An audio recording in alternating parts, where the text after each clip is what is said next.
Okey, bersama-sama dengan kita adalah seorang pemain yang kita lihat sangat berbakat di NSTDP Selangor ni, Apit Kiri, Kelang.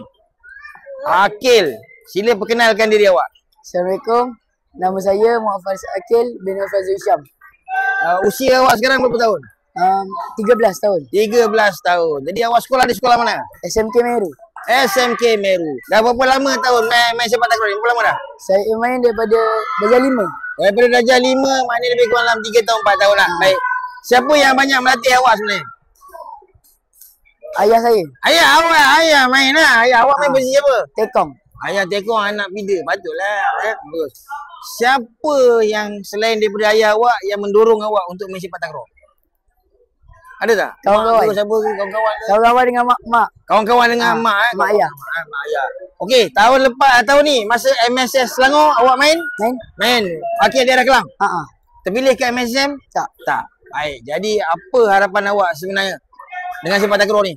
Harapan saya nak main untuk wakil Malaysia, dan untuk tahun lepas saya nak main MSSM. Tahun depan nak MSM. Baik. Jadi awak selalu berlatih dekat mana? Dekat Taman Bunga Melur. Okey, kawan Taman Bunga Melur. Jadi Taman Bunga Melur ni banyak pakcik-pakcik ke? Banyak pakcik-pakcik bantu lah. Taman Bunga Melur tu kat mana? Meru lah? Dekat Batu Belah. Batu Belah. Ini geng-geng Batu Belah jual sporim. Okey, Batu Belah. Okey. Kalau lah awak dapat main dengan pemain Malaysia lah. Awak nak main seregu dengan siapa?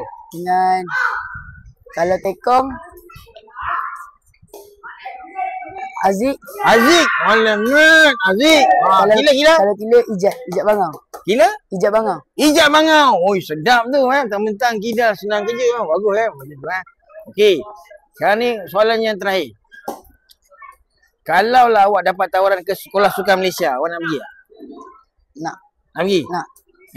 Mak bagi Okey, sama ada Bukit Jalil ke, Bandar Penawar ke, Terengganu. Awak nak pergi mana? Terengganu. Dia nak pergi Terengganu.